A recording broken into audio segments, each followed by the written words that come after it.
कल हम लोग पढ़ रहे थे बच्चा अभिक्रिया के प्रकार, और अभिक्रिया के प्रकार में टोटल कितने प्रकार हमने बताया था? 9 प्रकार पढ़ना हम लोगों को हाई स्कूल में, जिसमें पहली अभिक्रिया कौन सी चली थी हम लोगों की? योगात्मक अभिक्रिया हुई थी। योगात्मक अभिक्रिया या संयोजन अभिक्रिया, जिसमें 2 या 2 से अधिक अभिकारक आपस में क्या करके संयोग करके केवल कितना उत्पाद बना रहे थे?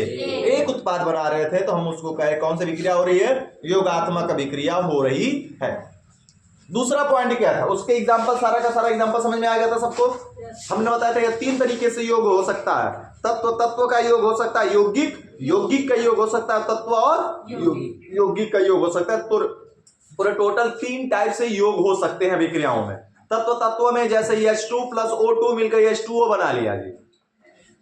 तत्व यौगिक यौगिक की बात की जाए तो NH3 + HCl मिलकर NH4 बना लिया, NH4Cl। NH4Cl को नौसादर कहते हैं। क्या कहते हैं?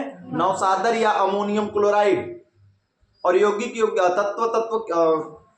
तत्व यौगिक की बात कर ली जाए तो PCl3 + Cl2 मिलकर PCl5 बना लिया। तो तीनों टाइप से इस प्रकार के रिएक्शन हम लोग पढ़ते थे। अगला नंबर क्या था बता दो? दूसरा नंबर है विस्थापन अभिक्रिया। चलो जी समझते हैं, नाम से स्पष्ट करना लल्ला एक बार हमारे। विस्थापन मतलब क्या होना जी? एक स्थान से किसी को वहां से उसका स्थान बदलकर दूसरे स्थान पर रख देना ना, उसके स्थान को क्या करना? बदलाव करना, यही ना विस्थापन है। अच्छा ये बताओ, हम मार्कर को यहां से यहां करेंगे, बोलेंगे मार्कर हिल जा, यहां से यहां जा, तो आ जाएगा करने से? हमें इस पर क्या लगाना पड़ेगा? बल, वाय बल लगाना पड़ेगा ना। इस मार्कर को यहां से यहां तक लाने के लिए हमें वाय बल लगाना पड़ेगा। अब बल कितना लगाना पड़ेगा भैया? बल कितना लगाना पड़ेगा? इस मार्कर के वजन से ज्यादा। अगर इससे कम वजन, मान लेते भैया जैसे एक खंबा है, ये खंबा दिख रहा है पिलर, क्या यह पिलर यहां से यहां नहीं जा सकता है? जा सकता है। या इस पिलर को हम यहां से हटाकर यहां पर नहीं लगा सकते? विस्थापित कर सकते हैं ना, लेकिन क्या अपने हाथों से कर पाएंगे? क्या संभव है? यानी इसको विस्थापित करने के लिए हमको बहुत अधिक बल लगाना पड़ेगा। इसके बल से ज्यादा हमारे बल से विस्थापित होने वाला नहीं है। यानी विस्थापन में भी क्या लगता है? ताकत लगती है। क्या लगती है? ताकत। कहने का आशय ये है हमारा कि अगर किसी यौगिक से, जैसे H2SO4 है, बात समझे ना, कोई यौगिक है H2SO4, अब इसके H को भगाना है। H यहां पर SO4 के साथ सीट के साथ बैठा हुआ, जो H2 है यह SO4 के साथ उसके बगल में सीट में बैठा है। अगर इसकी सीट को खाली कराना हमको तो क्या करना पड़ेगा? हम कहेंगे जाकर भैया तनी हट जा, हट जाएगा? ट्रेन में देखे हो कि नहीं देखे हो? ट्रेन में जनरल सीट में लोग बैठे होते हैं फैल कर, पूरा जगह नहीं रहती, लेकिन कोई जाता है देखता है कि 3 आदमी बैठे रहेंगे, पूरा सीट कवर कर लेंगे। अब कुछ में 6 आदमी बैठ जाते हैं। कैसे बैठ जाते हैं? कोई ताकतवर आता है जबरदस्त, खसका भी जगह हुआ तो जगह और अभी बैठ सकते हैं। और तो जब ताकतवर इंसान जाएगा तो ही किसी कमजोर को क्या कर सकता है? विस्थापित कर सकता है। अगर बैठा हुआ ताकतवर निकला और जो भगाने गया वो कमजोर निकला, तो क्या भगा पाएगा? संभव है? पॉसिबल है? नहीं। तो विस्थापन की, जैसे कि हम इस पिलर को हटाना चाहे, विस्थापित करना चाहे, तो संभव है क्या? लेकिन अगर यहीं पर जेसीबी का अगर पावर लगा दिया जाए, क्रेन का पावर लगा दिया जाए, तो तुरंत हिल जाएगा ना।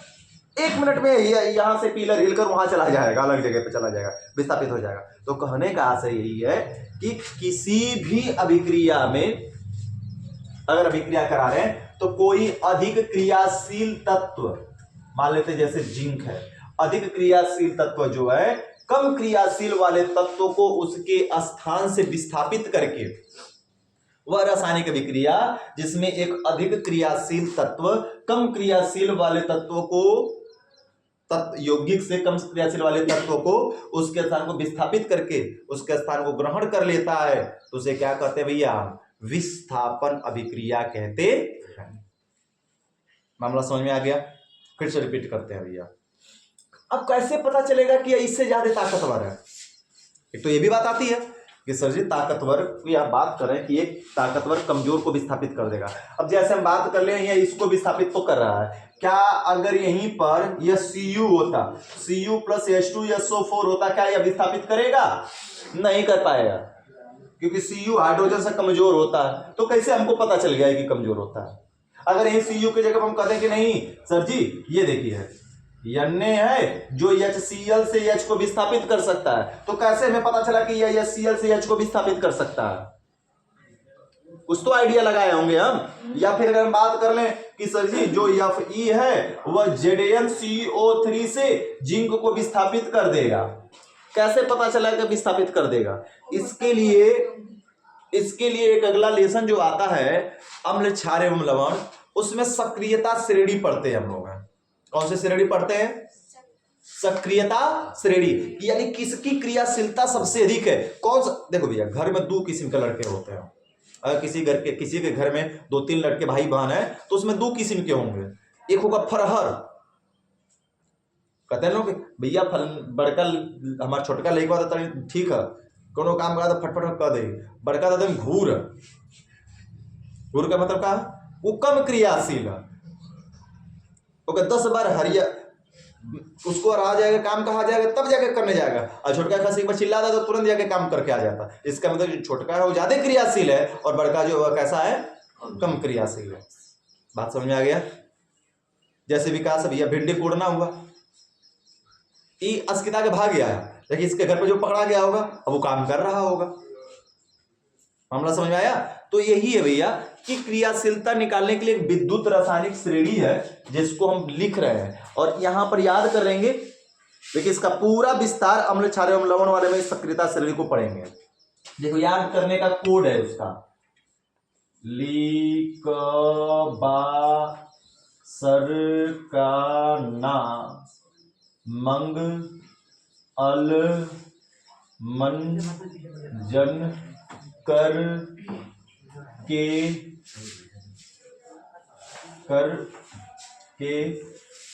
फे कब को नी सन ले, ऊपर पटना आगरा हंगरी कु पग। ये है भैया सक्रियता श्रेणी, ये है सक्रियता श्रेणी। अब सबको दिख रहा होगा, ठीक है ना? कुछ नीचे का कट गया, पीटी के नीचे AU है, यहाँ पर पीटी है, पीटी के नीचे AU है जो ढक गया, नहीं दिख रहा है। अब इसमें जो सबसे ऊपर है ना, इसमें जो ऊपर है सबसे वह अधिक क्रियाशील है और नीचे जो है वह कम क्रियाशील है। ऊपर वाला जब चाहे तब नीचे वाले को विस्थापित कर सकता है कि नहीं कर सकता है? जब चाहे तब कहेगा कि आ जा हमारे पास, लेकिन नीचे वाला जब चाहे तब बुला सकता है क्या ऊपर वाले को? संभव है? नहीं। तो कहने का ऐसा समझ में आ गया कि ऊपर वाला अधिक क्रियाशील है, नीचे वाला उसके कम। ऊपर वाला जिंक जो है Fe को विस्थापित कर सकता है, जिंक जो है Fe को विस्थापित कर सकता है, लेकिन Fe जिंक को विस्थापित नहीं कर सकता। जरा बताना भैया, तो क्या यह अभिक्रिया या ऊपर वाली असंभव है कि नहीं है? नहीं है। क्या इसमें विस्थापन हो पाएगा? क्या यह विस्थापन देगी कि नहीं देगी? चलो देगी कि नहीं। जिंक कहां है भैया? ऊपर। हाइड्रोजन कहां है? नीचे। तो जिंक जो है हाइड्रोजन के यौगिक से हाइड्रोजन को क्या करेगा? विस्थापित कर देगा। तो जिंक जाएगा ZnSO4 और प्लस क्या निकल गया? H2। तो जिंक हाइड्रोजन के स्थान को क्या कर लिया? ग्रहण कर लिया। मामला समझना बारीकी से जी। स्थान को ग्रहण कर लिया, हाइड्रोजन को विस्थापित कर दिया। तो इसी को कहते हैं विस्थापन। हम गए उसके स्थान पर बैठ गए और उसको लात मार कर क्या कर दिए? बाहर निकाल दिए। मामला समझ में आ गया? तो यह क्या हो गया भैया? विस्थापन। अब इसमें गए Na क्या H को विस्थापित कर पाएगा कि नहीं कर पाएगा जी? जरा देख के बताओ। Na सर जी है, सोडियम यहां पर है और हाइड्रोजन यहां पर है, तो सोडियम ऊपर है, ऊपर वाला नीचे वाले के यौगिक से नीचे वाले को क्या करेगा? विस्थापित। तो सोडियम जाएगा और इस यौगिक से यहाँ पे विस्थापित कर देगा। तो NaCl और प्लस क्या निकल जाएगा? H2। बैलेंस करना पड़ेगा जी। अभी मत करना सो जी H निकालिए, कैसे कीजिए? अच्छा तो H लिखिए नहीं, गैस है, अणु के रूप में लिखते हैं, परमाणु के रूप में कभी नहीं। तो ये H2 लिखना पड़ेगा हमको। अब बैलेंस करना है ना, करने के लिए 2 2 2 लगा देंगे, बैलेंस हो जाएगा। सभी गैस को लिखेंगे अणु ग्रुप में। हाँ, सभी गैस को अणु के रूप में ही लिखेंगे। अब ये नहीं कि इसको परमाणु ग्रुप में यहाँ पर अभिक्रिया में लिखा जाता है, अभिक्रिया में परमाणु ग्रुप में कभी नहीं। हाँ, अगर कोई मेटल है, जैसे ये मेटल है, तो क्या इसके नीचे 2 लगाए हम? नहीं लगाने की आवश्यकता थी। लेकिन कोई भी गैस अगर अकेला आ रहा है, जैसे nitrogen, hydrogen, oxygen, fluorine, chlorine, bromine, कोई भी अधातु ऐसा, तो उसके नीचे क्या लगाना पड़ता है? टू, अणु के फॉर्म में लिखना पड़ता है। क्या यह अभिक्रिया संभव है? क्या यह विस्थापन हो पाएगा? देख के बताओ, सारणी वहां पर, इसको देख के बताओ। एक और हम लिख रहे हैं, उसको देख के बताना जी। नहीं हो।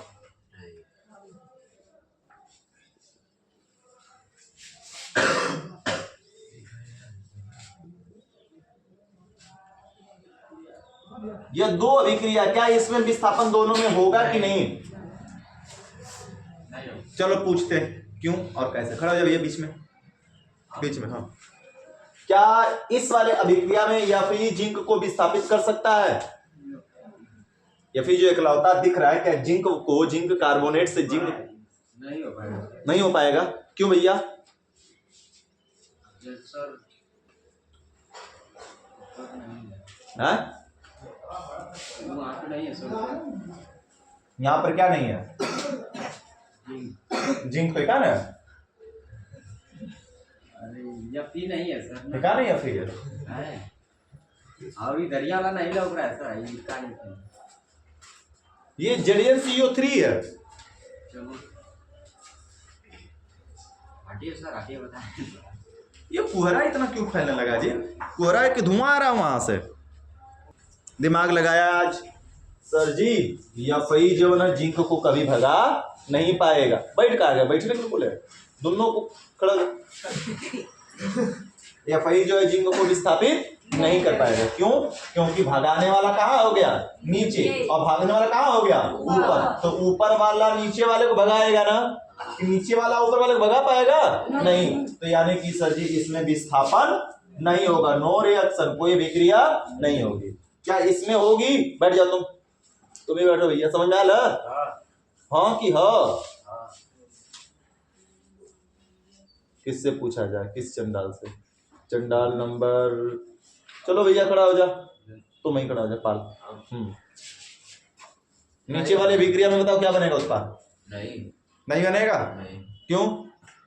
क्योंकि सर वहाँ पे H है ऊपर। अच्छा, H ऊपर है। और के ऊपर है। हाँ, और जी वहाँ पे है नीचे। नीचे यहाँ पर है। तो इसलिए ऊपर वाला नीचे वाला ऊपर वाले को भगा नहीं पाएगा, क्योंकि पोटेशियम की सक्रियता श्रेणी अधिक है। ये जाएगा हटाने के लिए, कहेगा भैया सीट खाली करता ही। कैसे सीट खाली करें हम? यूपी बिहार में लोग ऐसे नहीं बतियाते हैं। हमारे यूपी बिहार के अगर लोगों से सीट जबरदस्ती ट्रेन में खाली कराओ तो क्या प्रेम से बतियाएंगे? कैसे बोलत हुए? सही से शौर से तो यही बतिया कहेगा पोटेशियम के ना हटब का करवा, सिटिया हमारी है, हम बुक कर लें। ये जी कहेगा भैया हटिया करना हटब। लेकिन अगर यहाँ पर बात की जाए, ये ताकतवर, ये कमजोर है, ये बोला क्या, चल खड़ा हट, सीट खाली है, ये तनी से क्या करेगा? ठीक है भैया बैठ जा, क्या करेगा? ये बैठ गया आराम से। मामला समझ में आ गया? तो यह ताकतवर है, कमजोर वाले को विस्थापित कर दिया, लेकिन कमजोर जो है ताकतवर को विस्थापित नहीं कर सकता है। और इसकी क्रियाशीलता क्या है लल्ला? अधिक है। और इसकी क्रियाशीलता क्या है? इसकी क्रियाशीलता कम है और पोटेशियम की क्रियाशीलता अधिक है। तो बात परिभाषा समझ में समझाते हैं, बैठ जाओ, परिभाषा समझो और लिखा जाएगा। कहा जाएगा परिभाषा क्या? वह रासायनिक अभिक्रिया, सुनो ध्यान से, पहले ऊपर बाद में लिखना।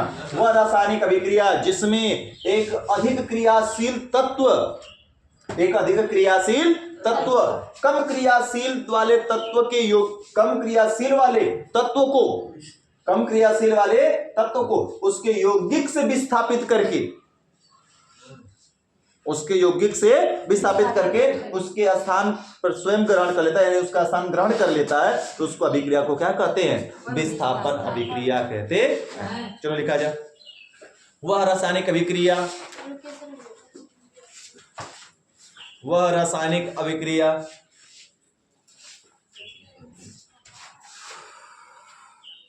वह रासायनिक अभिक्रिया जिसमें, वह रासायनिक अभिक्रिया जिसमें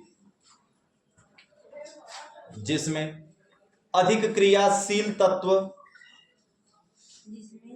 जिसमें अधिक क्रियाशील तत्व, वह रासायनिक अभिक्रिया जिसमें अधिक क्रियाशील तत्व कम क्रियाशील वाले तत्वों को, कम क्रियाशील वाले तत्वों को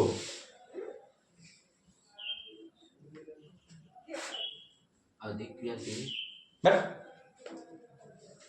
कम क्रियाशील वाले तत्व को, हो गया ना, वह रासायनिक अभिक्रिया जिसमें अधिक क्रियाशील तत्व कम क्रियाशील वाले तत्वों को, कम क्रियाशील वाले तत्वों को उसके स्थान से विस्थापित कर, उसके स्थान से विस्थापित कर, उसके स्थान से विस्थापित कर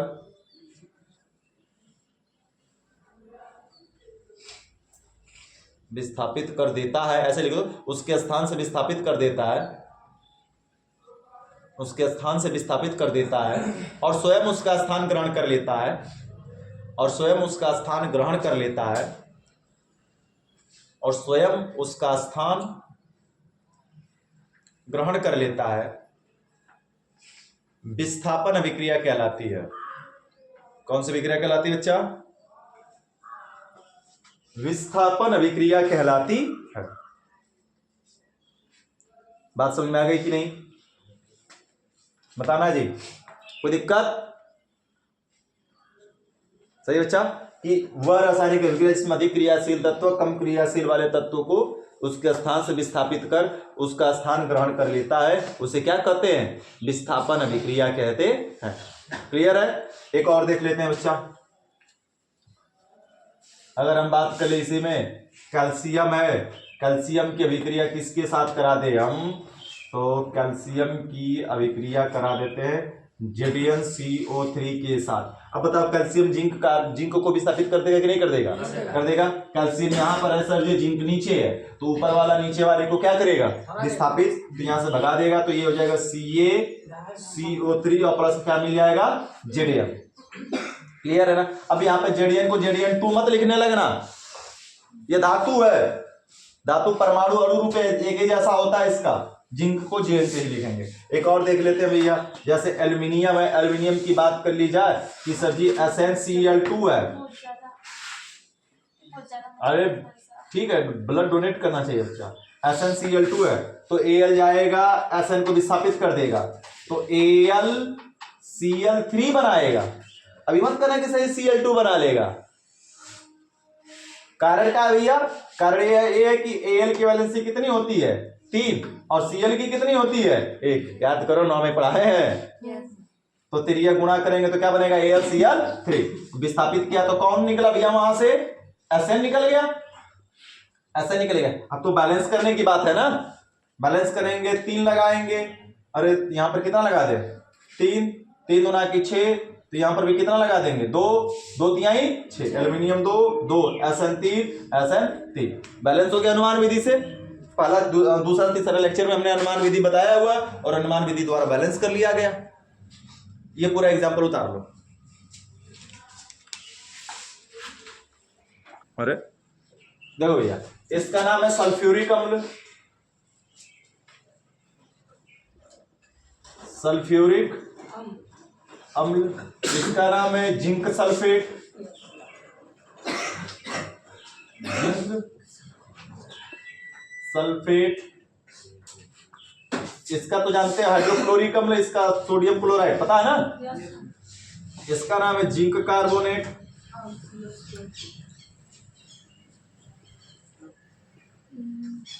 और इसका नाम है कैल्शियम कार्बोनेट।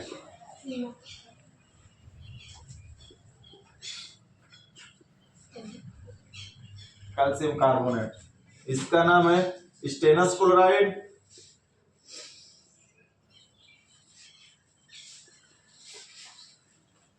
और इसका नाम है एल्यूमिनियम क्लोराइड, एल्यूमिनियम क्लोराइड। चलो जी उतार लो फटाफट।